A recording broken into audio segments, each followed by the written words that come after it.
Om Swastiastu. Pemirsa Bali TV seputar Bali kembali hadir dengan menyajikan sejumlah informasi di antaranya. Investor diingatkan untuk taati regulasi aturan berinvestasi di Badung.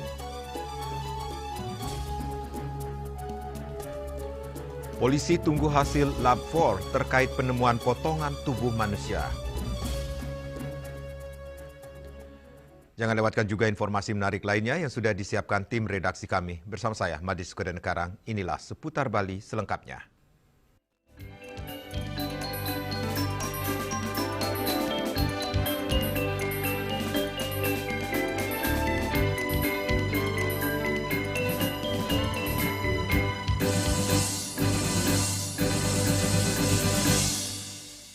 Pemirsa, investor yang berinvestasi di Kabupaten Badung diingatkan untuk menaati seluruh regulasi yang berlaku.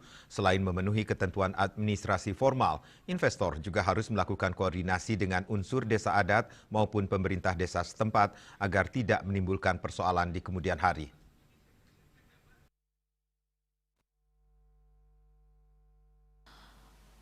Wakil Ketua Komisi 1 DPRD Badung, I Gusti Lanang Umbara mengatakan proses perizinan melalui sistem online single submission dan penerbitan nomor induk berusaha bukanlah tahap akhir. Setelah NIB terbit, masih ada proses lanjutan yang harus dipenuhi di pemerintah Kabupaten Badung sesuai dengan kewenangan daerah.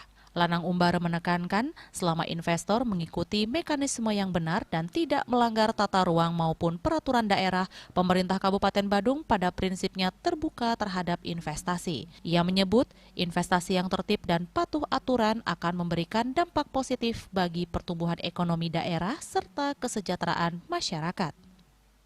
Kami sudah memberikan himbauan kepada yang namanya para investor yang datang ke Kabupaten Badung untuk mentaati semua regulasi-regulasi yang ada. Baik itu nanti koordinasi dengan bendesa adat, koordinasi dengan kepala desa, begitu juga melakukan tindak lanjut terkait dengan perizinan dari USS yang terbit ke NIB. NIB-nya kan harus ada proses lanjutan lagi ke pemerintah Kabupaten Badung. Kalau sudah mengikuti semua regulasi yang ada di Kabupaten Badung, kami welcome terkait dengan yang namanya investasi.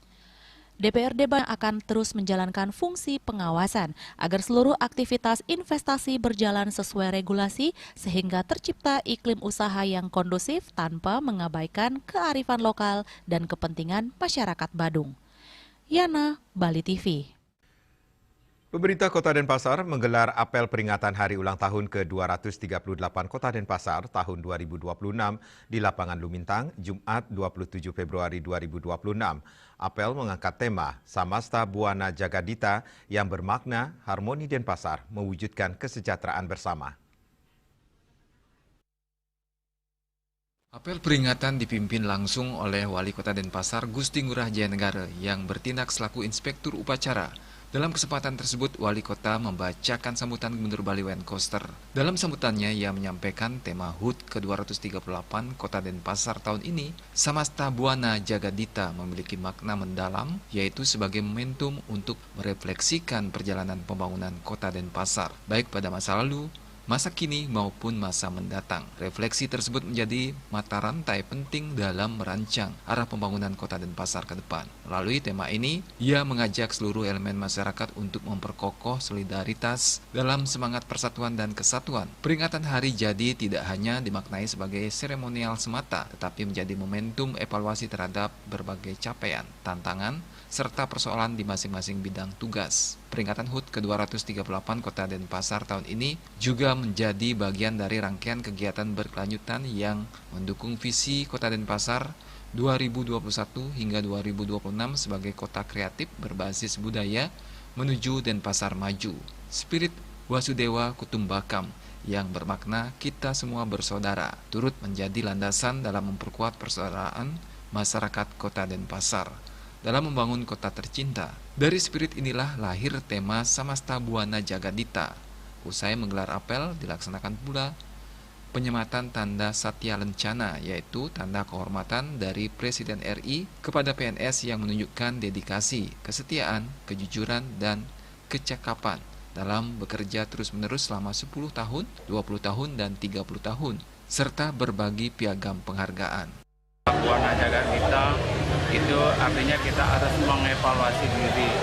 Apa yang kita sudah kerjakan, apa yang akan kita kerjakan, dan apa yang kita akan ke depan kita akan lakukan. Nah, intinya arahan Pak Gubernur sangat jelas.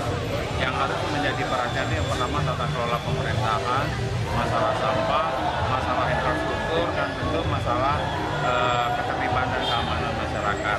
Nah, yang menjadi skala prioritas memang di tahun 2026 ini adalah kita fokus untuk penanganan sampah. Karena ada dua, yang satu bagaimana kita menyelesaikan di sumber dan juga mudah-mudahan bisa bisa jalan di kota Denpasar. Itu sih yang menjadi skala prioritas.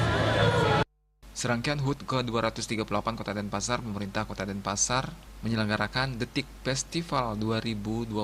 Digelar selama 3 hari mulai 27 Februari hingga 1 Maret 2026, bertempat di Taman Kota Lumintang, Gedung Dharma Negara Alaya, dan Geraha Sewaka Dharma. Berbagai kegiatan pendukung turut memeriahkan Detik Festival 2026. Di antaranya acara senja dari Dinas Koperasi dan UMKM yang menampilkan pameran UMKM, lomba serta workshop kreatif. Selain itu, terdapat pula Gematri Datu yang menyajikan berbagai produk industri kecil dan menengah, IKM dari Dinas Perindustrian dan Perdagangan Kota Denpasar. Tak hanya itu, kegiatan lain seperti basar pangan, vaksinasi, pemeriksaan dan kastrasi hewan piaraan dari Dinas Pertanian, Bursa Kerja, Parade Ngelawar, hingga Fun Walk turut menjadi bagian dari rangkaian perayaan HUT ke-238 Kota Denpasar. Bunga Widrayani, Bali TV. Sebagai agenda rutin setiap tahun, LPD Desa Adat Sibetan Karangasem menggelar gebiar undian berhadiah periode ke-23 dan laporan perkembangan LPD Sibetan tahun buku 2025 di Wantilan Pura Balai Agung Desa Adat Sibetan. Pada kesempatan itu, LPD Desa Adat Sibetan menyerahkan dana pembangunan sebesar Rp773 juta lebih sebagai dukungan pembangunan di Desa Adat.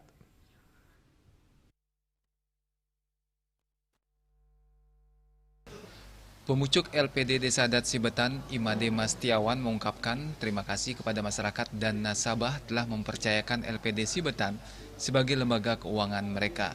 Dukungan tersebut sangat berarti dalam pertumbuhan LPD. Berdasarkan laporan perkembangan LPD Sibetan tahun buku 2025, terutama dari dana pihak ketiga, aset dan laba mengalami perkembangan signifikan. Penambahan aset sebesar 10 miliar dengan modal 45 miliar rupiah dan penghimpunan dana pihak ketiga 165 miliar rupiah.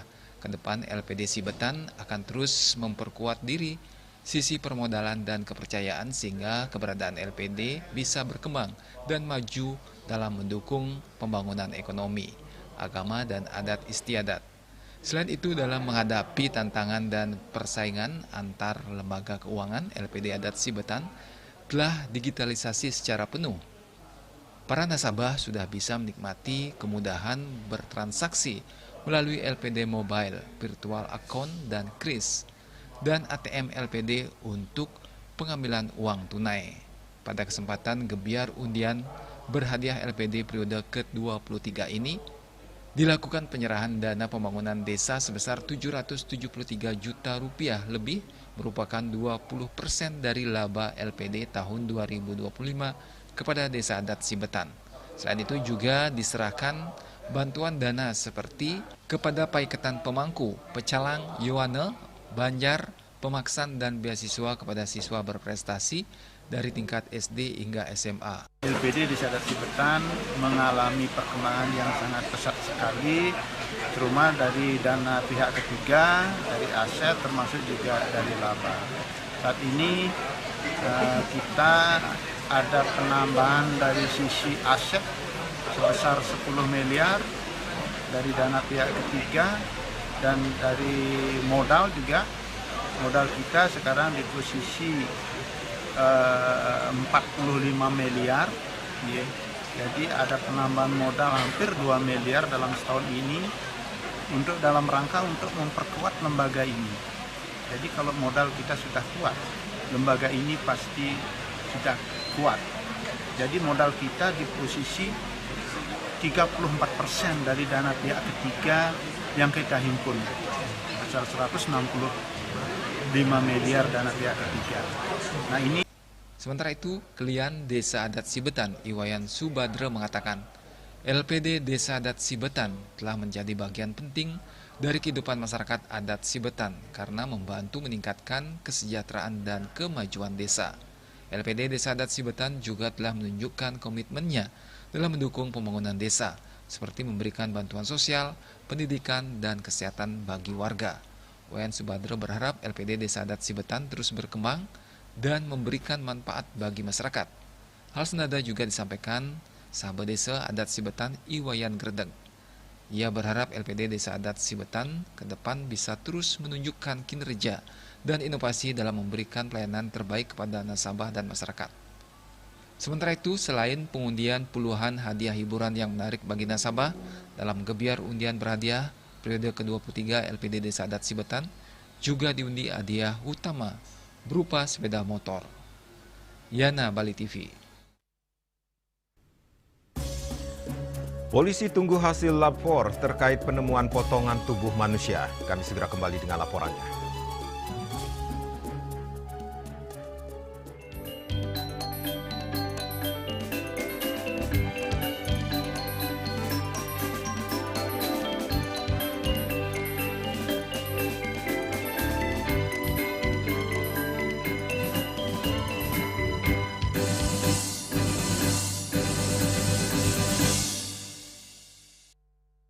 Minum kopi bisa dapat emas murni. Bisa dong, menangkan 20 emas murni dari Kopi Luwak. Kumpulkan kopi luwak favoritmu, tata menjadi rangkaian yang menarik, foto atau video, upload ke sosial media, dan tag @kopiluwakofficial. Buruan kirim, jangan sampai ketinggalan. Kopi luwak dibuat dengan teknologi slow roasting yang diakui oleh BPOM. Harum nikmat aromanya menghadirkan kehangatan di bulan penuh berkah. Alhamdulillah, selamat menunaikan ibadah puasa. Kopi Luwak, pelopor kopi hitam yang nyaman diminum. Cat Color dengan daya sebar yang luas, cepat kering, dilengkapi 39 pilihan warna. Kualitas dijamin terbaik. Cat Color harga ekonomis.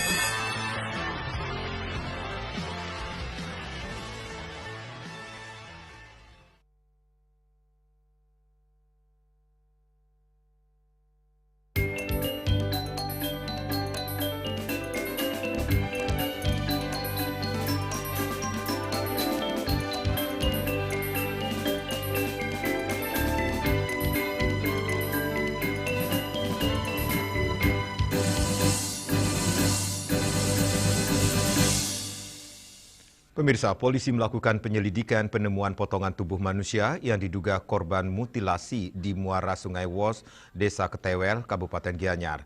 Kini kepolisian masih menunggu hasil pemeriksaan tim Disaster Victim Identification DVI Dokkes Polda Bali.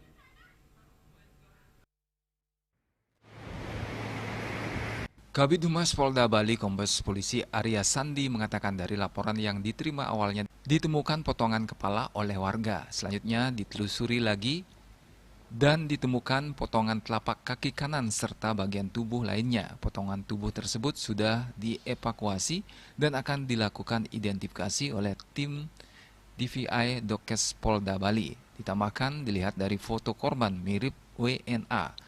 Namun perlu proses diidentifikasi melalui DVI sehingga bisa ditentukan WNI atau WNA. Kita melakukan olah TKP yang dipimpin oleh Dirkrim Polda Bali bersama Kapolres Gianyar dan tim Inafis Polda dan Polres untuk awal mengidentifikasi potongan-potongan tubuh yang ditemukan di TKP. Setelah itu, potongan tubuh itu kita evakuasi ke Rumah Sakit Ngurah Denpasar guna kepentingan otopsi dan pengambilan sampel DNA dari potongan tubuh itu oleh tim DVI Dokkes Polda Bali dan Puslapor. Sambil kita mencari atau mencocokkan dengan sampel korban-korban yang dinyatakan hilang. Pencocokan DNA itu apakah termasuk juga dengan DNA warga Ukraina yang dilaporkan kemarin diculik itu? Ya, termasuk salah satunya itu ya. Jadi kita berkoordinasi dengan pihak keluarga, kemudian mengambil sampel DNA untuk kita cocokkan dengan penemuan mayat ini, apakah cocok apa tidak. Dugaan adanya kemiripan tato pada potongan tubuh dan juga si korban penculikan ini seperti ini? Iya, dugaan itu ada ya, tapi tetap secara saintifik investigasi kita harus bisa pastikan dari hasil analisis kedokteran forensik. Karena kondisi mayat pada saat itu juga dalam keadaan sudah mulai terjadi pembusukan. Kalau masalah tato segala macam ciri-ciri fisik nanti akan kita sinkronkan dengan keterangan fisik yang bersangkutan yang dinyatakan hilang nanti, baru kita bisa memastikan. Seperti diberitakan, pengunjung Pantai Ketewel, Kecamatan Sukawati, Gianyar dikejutkan dengan penemuan potongan tubuh manusia Kamis 26 Februari pagi. Potongan tubuh manusia ini ditemukan di muara sungai Wos, wilayah Banjar Keden, Desa Ketewel. Awalnya seorang warga sedang mengecek jalur jogging trek di pinggir pantai pukul 10.00 WITA. Warga dikagetkan dengan benda mencurigakan dan saat dilihat secara seksama, ternyata potongan kepala manusia. Penemuan potongan tubuh manusia yang diduga korban mutilasi dilaporkan ke Polsek Sukawati. Rai Suwantara, Bali TV. Unit Reskrim Polsek Denpasar Barat menggulung komplotan pemerasan dengan modus berpura-pura sebagai anggota polisi. 3 pelaku berhasil diamankan dan 1 masih diburu.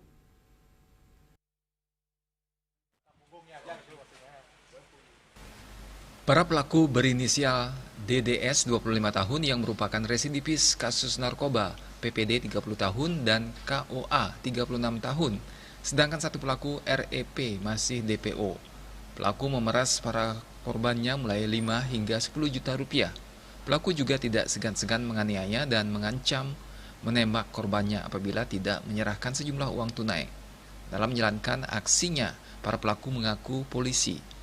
Kapolsek Denpasar Barat Kompol Niwayan Adnyani Prabawati mengatakan aksi pemerasan terjadi di 2 TKP yakni Jalan Pulau Batanta dan Jalan Mahendra Data Denpasar Barat. Korbannya 2 orang. Dengan modus pelaku mengaku sebagai anggota polisi dan menginterogasi para korbannya dengan tuduhan terlibat kasus narkoba. Korban dalam hal ini sedang mencari alamat melalui Google Map, kemudian pada saat sampai di Jalan Sunset Road ada 2 orang tidak dikenal memepet korban. Kemudian langsung menuduh korban sebagai pengedar narkotika. Setelah itu tersangka mengaku sebagai oknum aparat anggota kepolisian dan mengancam korban bahwa jika macam-macam akan ditembak. Selanjutnya korban kemudian dipaksa atau diancam untuk memberikan uang. Kanit Reskrim Polsek Denpasar Barat mengungkapkan antara para pelaku saling mengenal. Pelaku DDS sebanyak 2 kali melakukan aksi pemerasan di wilayah Denbar. Pelaku DDS menggunakan uang hasil pemerasan itu untuk biaya hidup sehari-hari. Sedangkan PPD dan KOA menggunakan sebagian uang tersebut untuk judi online. Kekerasan terhadap korban, jadi korban jadi takut kepada pelaku. Semua pelaku saling kenal. Kompol Prabawati mengimbau masyarakat untuk tidak gampang percaya jika ada orang mengaku-ngaku sebagai anggota kepolisian. Apabila curiga, masyarakat dapat melapor ke kantor polisi terdekat atau menghubungi call center 110. Rai Suwantara, Bali TV. Tim SAR gabungan berhasil mengevakuasi 1 orang ABK kapal Kulais yang mengalami gangguan jantung di perairan Bali Jumat 27 Februari 2026. Evakuasi dilakukan dengan mengerahkan RIB dari perairan Pelabuhan Benoa.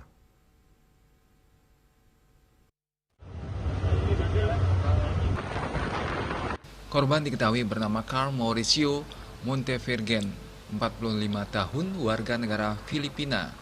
Upaya pemindahan korban sempat alami kesulitan karena gelombang cukup keras. Setelah berhasil dievakuasi dari kapal. Jangan ditarik itu. Jangan ditarik. Ya, slow ya. Ini stop. Slow. Kardus. Kecap. Nur. Nur sini. Nur punya ada kan?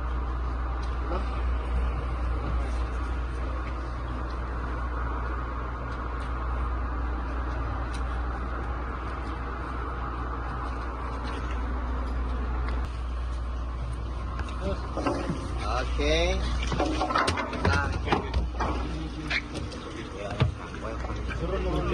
Korban dibawa ke dermaga Disnap Pelabuhan Benua untuk pemeriksaan awal oleh petugas BBKK Benua dan kemudian dirujuk ke Rumah Sakit Siloam untuk mendapatkan penanganan medis selanjutan. Koordinator lapangan Arif Yulianto menyampaikan bahwa proses evakuasi berjalan lancar. Berjalan lancar untuk pasien telah dilaksanakan medivak dan dibawa ke rumah sakit. Raiswantara, Bali TV. Kami akan segera kembali dengan informasi. Menko Bidang Pangan sebut proyek WTE hanya selesaikan 20% sampah di Indonesia.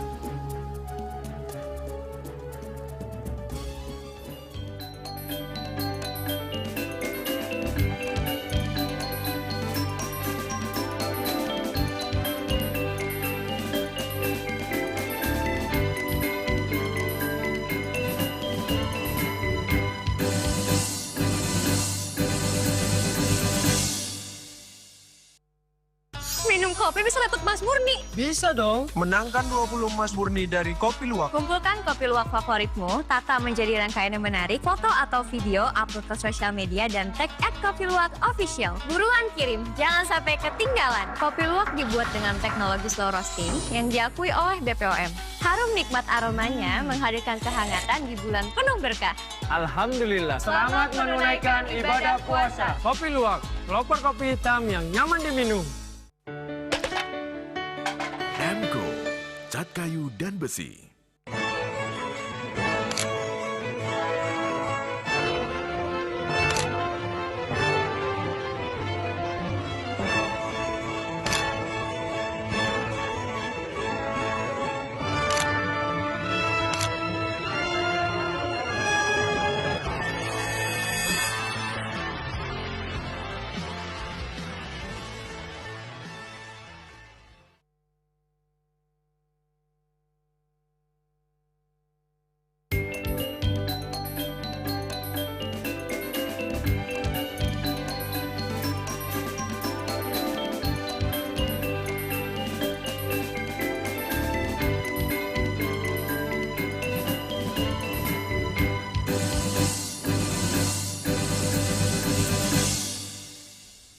Pemirsa, Menteri Koordinator Bidang Pangan Zulkifli Hasan mengatakan proyek Waste to Energy hanya menyelesaikan 20% sampah di dalam negeri.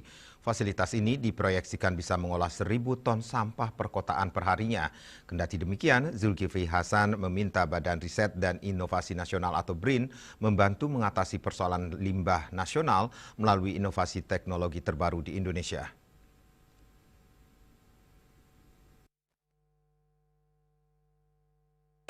Dalam kegiatan Rapat Koordinasi Nasional Pengelolaan Sampah tahun 2026 yang digelar di Gedung Balai Kartini, Jakarta, Menteri Koordinator Bidang Pangan Zulkifli Hasan mengatakan proyek Waste to Energy hanya menyelesaikan 20% sampah di dalam negeri.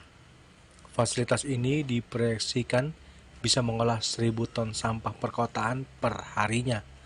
Kendati demikian, Zulkifli Hasan meminta Badan Riset dan Inovasi Nasional atau BRIN membantu mengatasi persoalan limbah nasional melalui inovasi teknologi terbaru di Indonesia. Di samping itu, pemerintah daerah atau Pemda dengan produksi sampah di bawah 1.000 ton harus mengelola limbahnya secara mandiri. Dalam kesempatan yang sama, Zulkifli Hasan turut menekankan penghentian praktek open dumping di tempat pemprosesan akhir atau TPA pada tahun ini.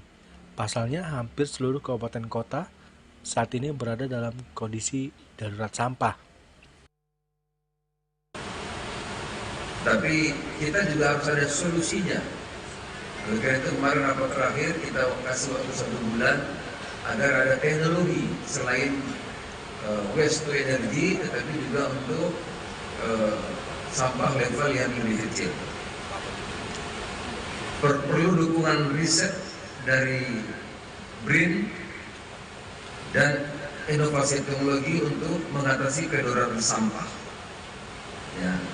Sel yang sudah mulai jalan tapi hanya efektif untuk kota-kota besar. Tadi Pak Menteri mengatakan kira-kira 20% saja. Saudara-saudara sekalian, tetapi yang di bawah 1.000 ada yang 800, ada yang 600 dan seterusnya. Pemerintah daerah tentu harus memiliki semangat dan komitmen yang kuat untuk melakukan transformasi pengelolaan sampah melalui pembuatan regulasi, penyediaan sarana prasarana, edukasi, pendanaan dan penegakan hukum. Seperti juga akan ada 32.000 lebih SPPG. Itu tentu akan memberikan dampak lingkungan juga luar biasa. Tahun ini akan sampai 82,9 juta penerima manfaat makanan bergizi. Badan Pengelola Investasi Daya Anagata Nusantara atau BPI Danantara rencananya akan memulai groundbreaking atau peletakan batu pertama proyek Waste to Energy pada Maret 2026. Dari Jakarta, Juli Suwarte dan Ketut Sumadiasa melaporkan. Menteri Kesehatan Budi Gunadi Sadikin menekankan kenaikan iuran BPJS tidak akan berpengaruh pada masyarakat miskin. Hal itu dikarenakan iuran BPJS untuk masyarakat miskin atau tidak mampu ditanggung negara. Menkes menyebut kenaikan iuran terpaksa dilakukan karena kondisi BPJS saat ini negatif dan harus menanggung defisit 20 hingga 30 triliun rupiah.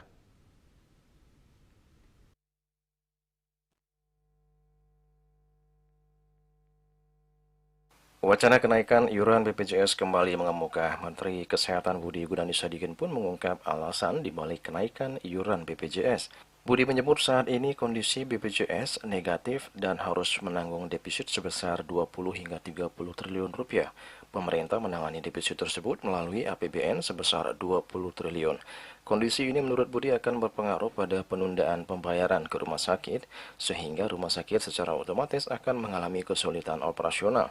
Selain defisit, Budi menjelaskan kenaikan iuran BPJS diperlukan untuk perluasan dan peningkatan layanan. Meski begitu, Budi memastikan kenaikan iuran BPJS tidak akan berpengaruh pada masyarakat miskin atau masyarakat yang termasuk desil 1-5 dalam Data Tunggal Sosial dan Ekonomi Nasional (DTSEN). Pasalnya, iuran mereka ditanggung pemerintah dalam skema penerima bantuan iuran Jaminan Kesehatan Nasional (PBI JKN). Konsepnya asuransi sosial BPJS, memang ada orang yang kaya itu mensubsidi yang miskin, sama seperti pajak lah. Pajak kan orang kaya bayarnya lebih ya, tapi dia dapat akses jalan kan sama dengan orang yang miskin. Jadi ada prinsip cross subsidi seperti itu. Itu yang mesti teman-teman wartawan bisa sampaikan, bahwa kenaikan premi BPJS tidak ada pengaruhnya sama sekali kepada masyarakat miskin. Karena masyarakat miskin dibayari oleh pemerintah. Kenaikan premi ini hanya berpengaruh terhadap masyarakat yang menengah ke atas, yang memang bayarnya kan 42.000 sebulan. Menengah ke atas kayak wartawan 42.000 sebulan harusnya bisa deh. Ya, yang laki-laki beli rokok kan lebih dari itu. Sebelumnya, Menkes menegaskan iuran BPJS Kesehatan sebaiknya memang harus naik setiap 5 tahun sekali. Hal ini dikarenakan adanya inflasi dan perluasan layanan. Menurut Menkes, dua faktor ini menjadi alasan mengapa pentingnya adanya kenaikan iuran agar peserta Jaminan Kesehatan Nasional (JKN) juga mendapatkan pelayanan dan alat-alat kesehatan yang lebih lengkap.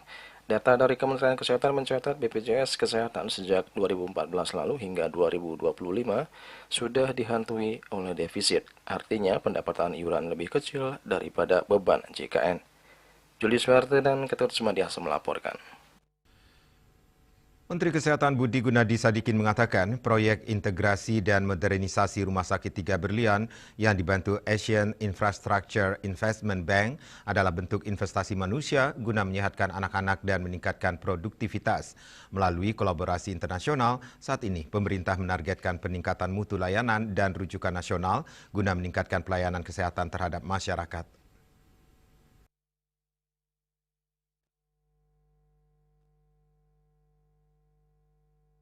Aliansi Strategis Rumah Sakit Nasional yang dikenal sebagai Rumah Sakit 3 Berlian menerima kunjungan kehormatan Presiden sekaligus Ketua Dewan Direktur Asian Infrastructure Investment Bank Zoe Jiazi. Kunjungan tersebut juga turut dihadiri Menteri Kesehatan Budi Gunadi Sadikin. 3 rumah sakit yang tergabung dalam kolaborasi ini yaitu RSAB Harapan Kita, Rumah Sakit Kanker dan Mais, dan Rumah Sakit Jantung dan Pembuluh Darah Harapan Kita. Pertemuan ini menandai penguatan kerjasama pembiayaan pembangunan sektor kesehatan, khususnya modernisasi fasilitasi, gedung layanan, serta peralatan medis berteknologi tinggi. Proyek Berlian menjadi inisiatif pertama EIIB di bidang kesehatan Indonesia dengan fokus pada integrasi layanan ibu dan anak, kanker serta jantung dan pembuluh darah dalam satu ekosistem rujukan nasional yang terhubung. Prosesnya Asian Infrastructure Investment Bank yang baik. Ini adalah bank pembangunan sama seperti UNICEF dan Asia Development Bank berikan pinjaman ke pemerintah untuk membantu pemerintah. Dan dalam ini adalah pembangunan rumah sakit. Kali infrastruktur rumah sakit di 3 Berlian ini dan mengintegrasikan yang harapan kita dengan Darmais dan juga dengan harapan kita jantung. Saya persilakan Nadine untuk proyek kosen sekitar 3 triliun. Nah, yang pentingnya adalah alat kesehatan ini nanti yang teknologi terbaru yang akan dipakai dan juga ada anggaran pendidikan untuk belajar menggunakannya. Jadi yang hanya dunia, tapi anak Indonesia sekitar 1,7 triliun, kemudian ada alatnya sekitar 800 saja, sisanya untuk pendidikan dan belajar. Jadi kombinasi antara hard component, physical buildingnya, tapi juga medical device-nya, sama juga capability building dari dokter-dokter di harapan kita supaya mereka tahu how to use advanced medical devices nanti.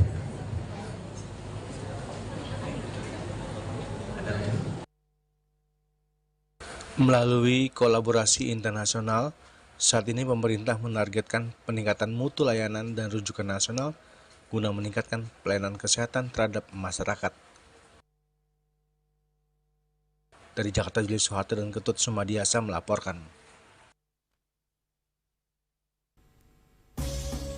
Kementerian Lingkungan Hidup umumkan belum ada kabupaten kota peraih Adipura. Kami segera kembali dengan informasinya.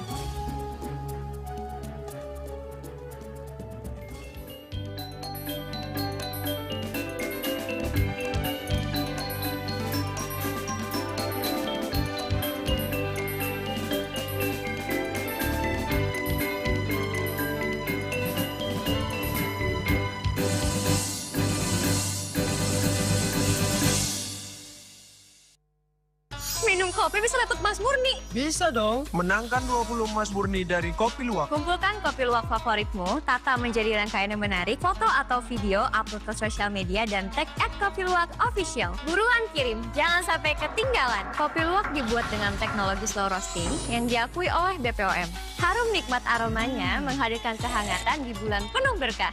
Alhamdulillah, selamat menunaikan ibadah puasa. Kopi Luwak, pelopor kopi hitam yang nyaman diminum. Cat color dengan daya sebar yang luas, cepat kering, dilengkapi 39 pilihan warna. Kualitas dijamin terbaik. Cat color harga ekonomis.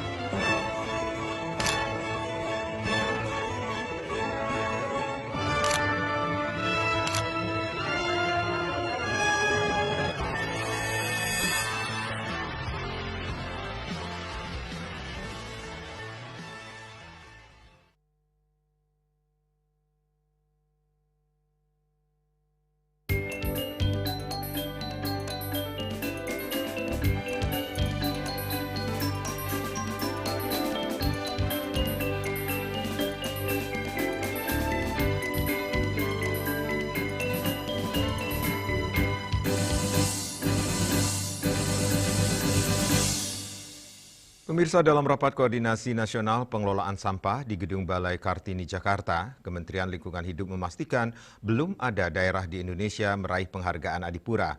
Ketiadaan penerima penghargaan bergengsi itu didasarkan pada hasil penilaian kinerja pengelolaan sampah tingkat kabupaten dan kota. Penilaian kinerja kebersihan lingkungan tersebut memfokuskan evaluasi untuk daerah kabupaten dan kota selama tahun 2025.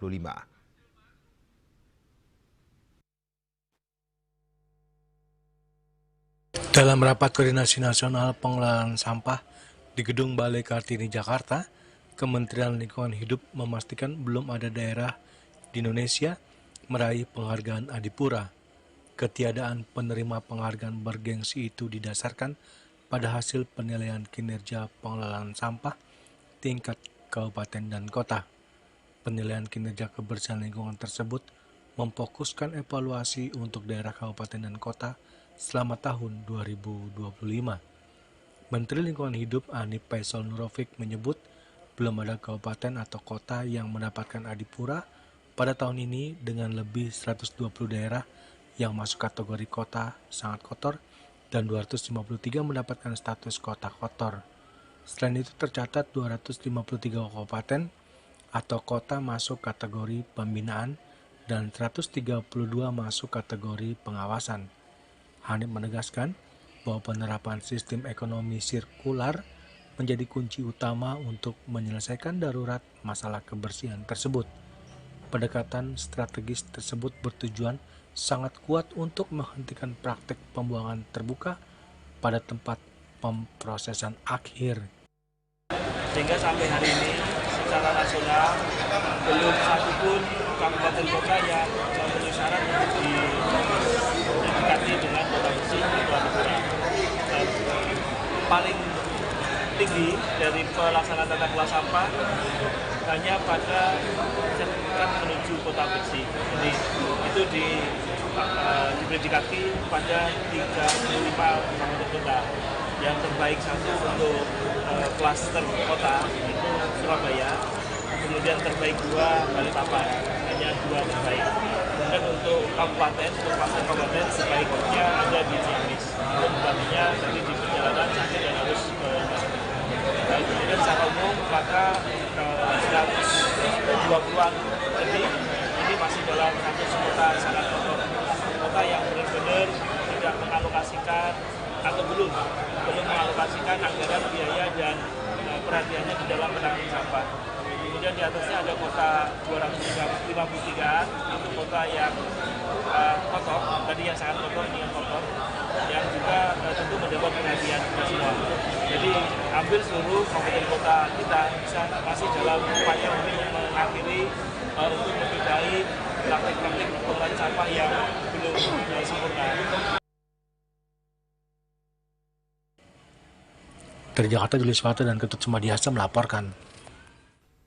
Dalam rangka menyambut Hari Suci Nyepi Tahun Baru Saka 1948, Panitia Hari Suci Nyepi DKI Jakarta Selatan bekerjasama dengan Sukaduka Hindu Dharma menggelar perlombaan antar perseraman anak-anak Hindu di wilayah DKI Jakarta Selatan yang dipusatkan di Pura Amrta Jati, Pangkalan Jati. Melalui kegiatan tersebut diharapkan terwujudnya generasi anak-anak Hindu yang unggul, berdaya saing dan tangguh untuk menuju Indonesia Emas 2045.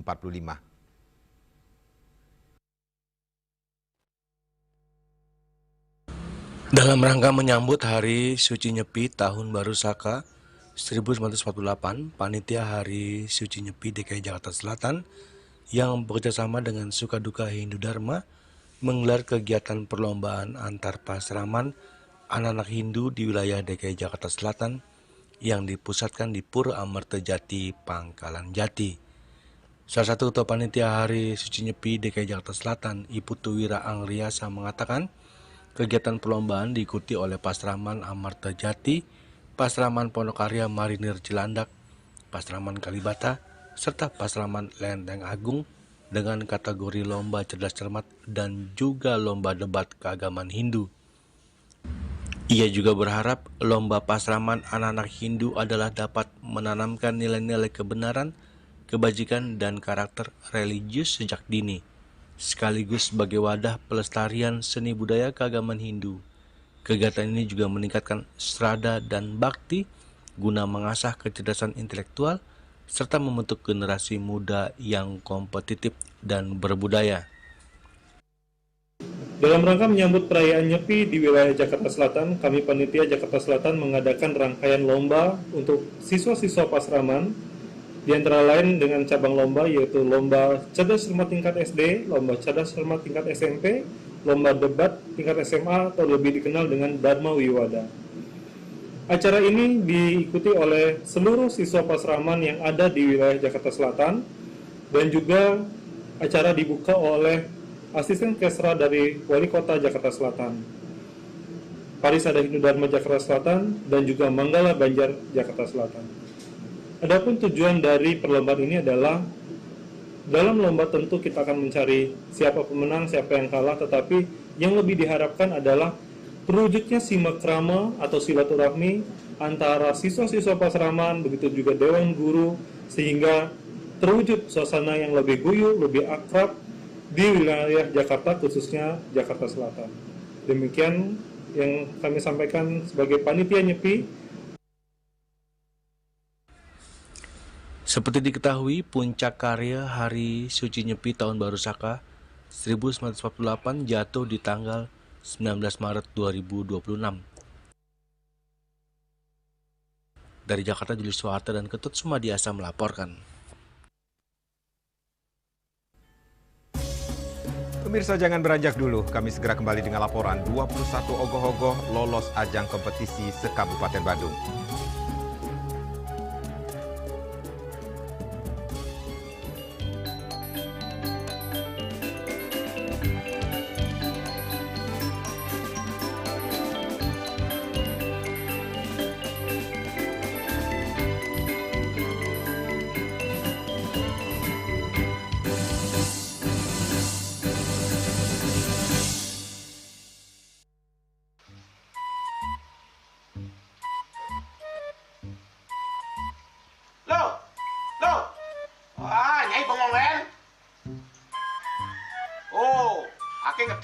Amun seorang perempuan, seorang istri melamun, isi dompetnya pasti KTP, Rogen. Li, awaknya hanya belajar lebih tenang menikmati hidup dengan proses tanpa harus protes. Loh, hidup itu adalah sebuah perjalanan, bukan perbandingan. Maka jangan pernah kamu bandingkan prosesmu dengan orang lain, karena kita berdiri di bumi yang sama dengan takdir yang berbeda. Oh, ini bertakdir awaknya nganten nggak beli, saya proses tapi stres. Wah, kamu lah punya Nyai. Betul ya Nyai. Ini pijat tangan lu. Sakit lagi awak-awaknya. Apa? Mau pijat itu? Oh, mau pijat. Bawayan kayak dirungi, matajan, mertuakan. Dan ini cuma nih gelam kotenya awaknya nih makatang lo. Awaknya nih makatang. Awaknya sing kodak, awaknya sing hidang wakenya, sing hidang mijat. Loh, beli pergi karena tugas, pulang demi beras. Lelah itu wajar, tapi menyerah bukanlah jalan keluar. Semangat kone ngopi, kone ngama, wakilnya berceramah, jadi kayak presiden. Cuma sebelum lagi sih, kita nggak pakai.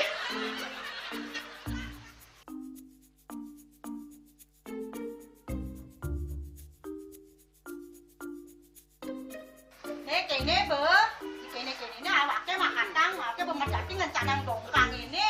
Oh, kadang timpalnya jadi makatang. Ngajak saya dilindungi wayan. Ini, ayo kemana jalan bicaranya nih lo? Ini siap bicetan awaknya jangan beli, lagi saya nih jangan. Wah, si lagi gini nane ngorek tempe semangatnya kangon. Melang saya beli ngomong, ini madan minyak ganda pati. Aduh, sudah lo, besoknya beli lo. Melang nih. Melang, jangan nggak dikasat lagi sini. Apa dikasat lagi sini lo? Coba tinggalin. Ini di HP ini ada beli. Nak liu kasihatnya nih beli waktu nak nganggon minyak ganda pati ada nih beli meringankan apa ada nih kaki terkilir, keseleyor, rematik, pegelinu, pila, kesemutan, bangkang sakit, pokoknya menggenang kasihatnya nih. Nih, mana gijil? Ini kan senang-senang anaknya, awaknya saya ketakonan. Jadi awaknya bersehat. Jadi awaknya bisa Nyai di kamar ini. Aku asingnya. Asingnya Nyai, awaknya bersegar ke kakak Nyai. Beli. Baik.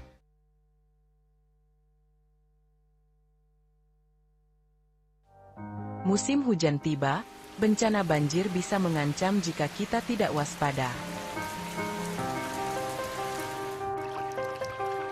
Kebiasaan buruk seperti membuang sampah sembarangan bisa menyumbat aliran air.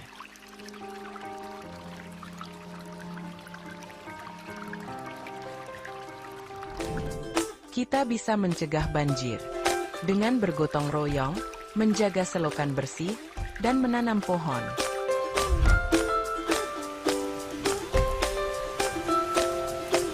Siaga di musim hujan, jaga lingkungan kita. Bersama, kita bisa terhindar dari banjir.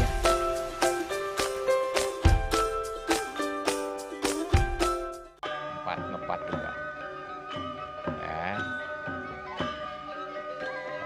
Empat. Tumpang alit-alit lagi papat. Ngangen sampian usung mau tulang lindung wasanik dengan bombayu kan waras ketikal pop. Langsung personelipun 108 yang dipergunakan pada saat orang yang kena musibah di jalan, kita memanggil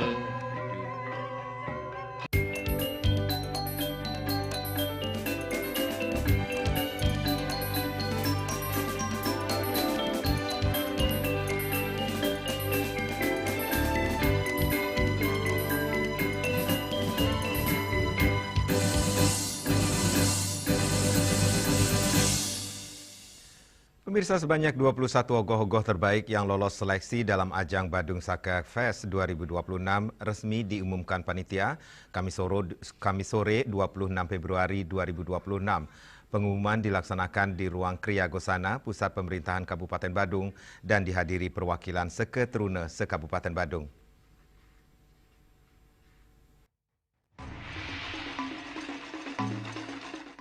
Pengumuman ini menetapkan masing-masing 3 ogoh-ogoh terbaik dari 7 zona penilaian yang sebelumnya telah melalui proses seleksi ketat di wilayah masing-masing kecamatan. Di zona 1, ogoh-ogoh Malakarma Perlaya, karya Seketrune Kerta Santi Desa Adat Kerta, Durga Mahasura dari Seketrune Swastika Budaya Desa Adat Selat Abian Semal, dan Semara Pralaya karya ST Yowana Dharma Kencana Desa Adat Petang dinyatakan lolos ke tahap festival. Zona 2 meloloskan ST Bakti Yowana Abian Semal, ST Adnya Putra Dharma Saba, dan ST Putra Laksana Dharma Saba. Sementara zona 3 diwakili ST Tunas Remaja Penarungan, ST Dharma Satya Mengwitani, serta ST Yowana Dharma Sasana Mengui. Di zona 4, finalis berasal dari ST Eka Putra Lukluk, ST Bakti Karya Munggu, dan ST Putra Baruna Prerenan.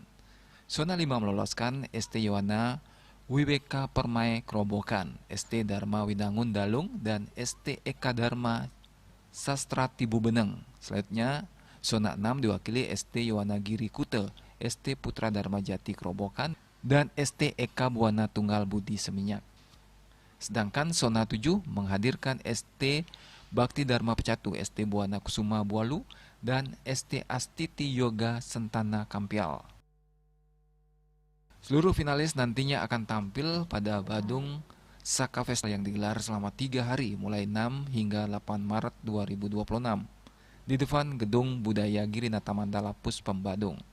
Ajang ini diharapkan menjadi wadah kreativitas generasi muda sekaligus memperkuat pelestarian tradisi ogoh-ogoh menjelang Hari Raya Nyepi. Indrawan, Bali TV.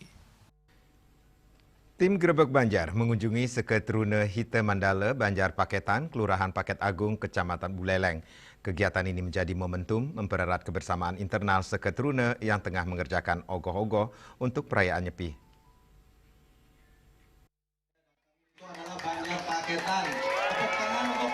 Kunjungan tim Grebek Banjar disambut antusias oleh anggota ST Hita Mandala Banjar Paketan. Suasana kebersamaan tampak saat para pemuda memperlihatkan proses pembuatan ogoh-ogoh yang telah digarap sejak pertengahan Februari lalu. Penyarekan adat Banjar Paketan, Gede Ari Septiawan menjelaskan, ogoh-ogoh tahun ini mengangkat tema Tari Baris Bidung. Kesenian tradisional ini berkaitan dengan upacara fitriyannya di wilayah setempat. Proses pembuatannya memanfaatkan kardus bekas dan bahan ramah lingkungan sebagai bentuk kepedulian terhadap lingkungan. Kami mengangkat Tari Baris Bidung. Tari Baris Bidung merupakan kesenian sakral yang ada di Banjar Paketan berkaitan dengan upacara fitriyannya, tapi sudah punah. Masyarakat sekarang sudah begitu berkembang pesat dengan adanya kremasi dan lain sebagainya, mungkin memandang beberapa tarian nike sudah ditinggalkan seperti nike. Tari baris bidog ini merupakan simbolisme daripada catur kandepan hari.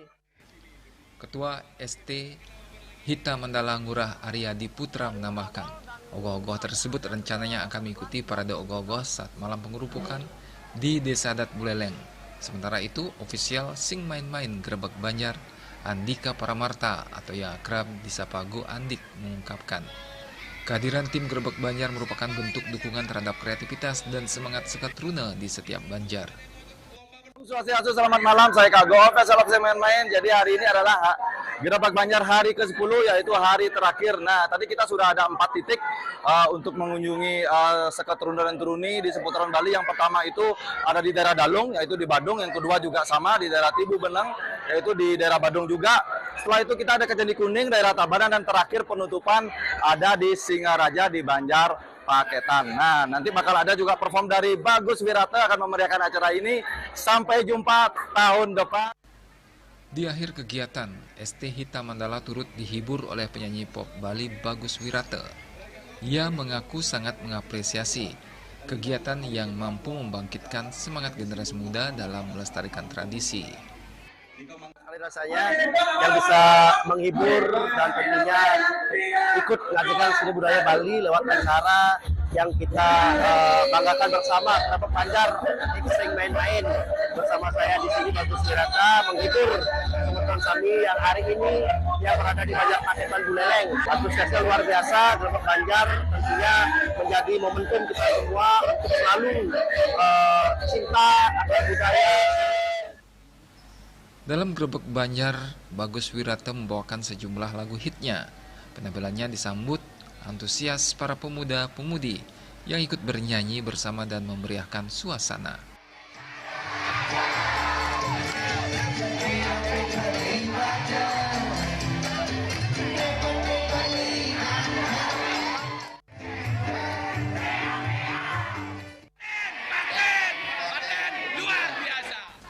Yasri Yuli, Bali TV.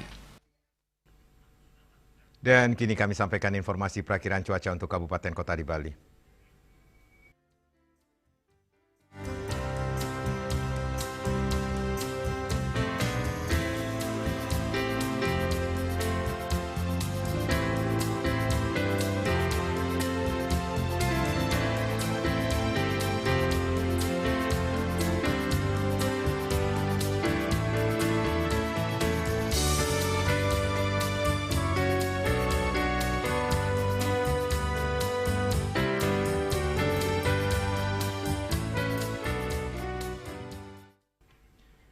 Seputar Bali bersama Minyak Kapun Gandapati Usada Bali, keluarga sehat, update terus informasi Anda dengan subscribe dan like YouTube channel Bali TV @newsbali.tv.